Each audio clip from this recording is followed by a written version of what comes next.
সুপ্রিয় দর্শক, আসসালামু আলাইকুম। আশা করি আল্লাহ তাআলার অশেষ রহমতে আপনারা ভালো আছেন।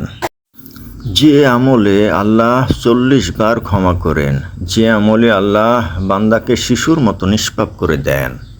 সম্মানিত দর্শক, আল্লাহ আমাদেরকে ক্ষমা করে দিক এবং আল্লাহ আমাদের নেকি বৃদ্ধি করে দিক, এটাই তো আমরা চাই।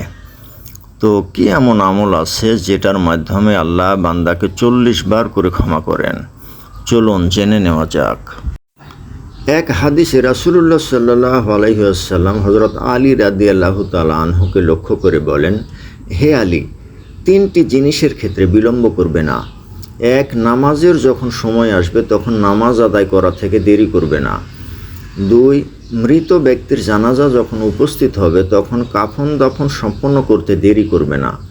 3, কোনো অবিবাহিতা মেয়ের জন্য যখন কোনো উপযুক্ত পাত্র পাবে তখন তাকে পাত্রস্থ করা থেকে বিলম্ব করবে না। তিরমিজি 1-206। হযরত আবু হুরায়রা রাদিয়াল্লাহু তাআলা আনহু থেকে বর্ণিত হাদিসে রাসূল সাল্লাল্লাহু আলাইহি ওয়াসাল্লাম বলেন, এক মুসলিমের উপর অন্য মুসলিমের 6টি অধিকার রয়েছে। 1, যখন কোনো মুসলমানের সঙ্গে দেখা হয় তখন সালাম দেবে। 2, কোনো মুসলমান ডাকলে সাড়া দেবে।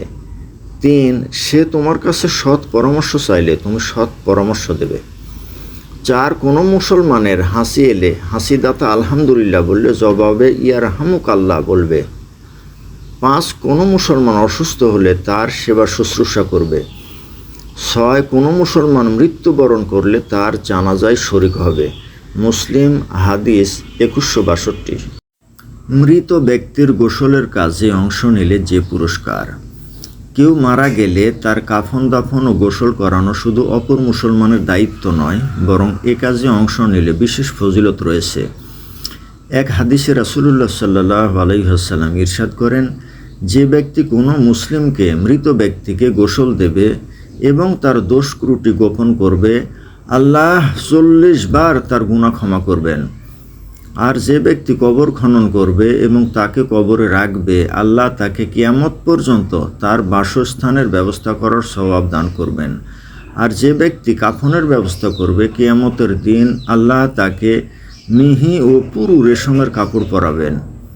সুসানে কুবরা বাইহাকি 6655, মুস্তাদরাকে হাকিম 1340।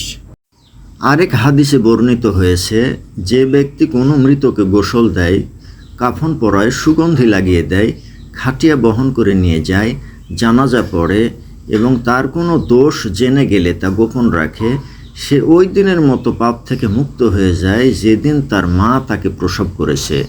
ইবনে মাজাহ হাদিস নম্বর 1462। রাসূল সাল্লাল্লাহু আলাইহি ওয়াসাল্লাম আরও বলেন, যখন তোমরা লাশ দেখবে দাঁড়িয়ে যাবে এবং যে ব্যক্তি তার অনুসরণ করবে সে যেন খাটিয়া রাখার আগে না বসে। বুখারী 3103। হযরত উসমান রাদিয়াল্লাহু তাআলা আনহু থেকে বর্ণিত রয়েছে, মহানবী সাল্লাল্লাহু আলাইহি ওয়াসাল্লাম যখন কোনো মৃত ব্যক্তির দাফন কাজ শেষ করতেন তখন কবরের পাশে দাঁড়িয়ে সাহাবাদের বলতেন, তোমাদের ভাইয়ের জন্য তোমরা ক্ষমার দোয়া করো, আল্লাহর কাছে প্রার্থনা করো তিনি যেন তাকে ঈমানের উপরে দৃঢ় ও অবিচল রাখেন। তাকে এখনই জিজ্ঞাসাবাদ করা হবে। আবু দাউদ হাদিস 3221। মহানবী সাল্লাল্লাহু আলাইহি ওয়াসাল্লাম ইরশাদ করেছেন, যে ব্যক্তি কোনো মৃত ব্যক্তির জানাজার নামাজ আদায় করে সে 1 কিরাত পরিমাণ নেকি লাভ করে। আর যে ব্যক্তি কোনো মৃত ব্যক্তির জানাজার নামাজ আদায় করে এবং তার দাফনের কাজে অংশগ্রহণ করে সে 2 কিরাত পরিমাণ সওয়াব লাভ করে। কোনো এক সাহাবী প্রশ্ন করল, হে আল্লাহর রাসূল, 2 কিরাত কি? নবী করিম সাল্লাল্লাহু আলাইহি ওয়াসাল্লাম বললেন, 2 কিরাতের ক্ষুদ্রতম কিরাত উহুদ পাহাড়ের সমান। ইবনে কাসির। তো সুপ্রিয় দর্শক, মৃত ব্যক্তিকে গোসল দেওয়ার আমলটি আমরা জীবনে একবার হলেও করি, কারণ কেউ যদি সওয়াবের আশায় মৃত ব্যক্তিকে গোসল দেওয়ার কাজে অংশগ্রহণ করে এবং মৃত ব্যক্তির কোনো দোষ ত্রুটির থাকলে তা গোপন রাখে, তো আল্লাহ ওই ব্যক্তিকে 40 বার করে ক্ষমা করেন। পরিশেষে আল্লাহ আমাদেরকে উল্লিখিত আমলগুলো করার মতো তৌফিক দান করুন, আমিন। তো সম্মানিত দর্শক, এখন আমি আপনাদের কাছ থেকে বিদায় নিচ্ছি। আল্লাহ হাফেজ। আসসালামু আলাইকুম ওয়া রাহমাতুল্লাহ।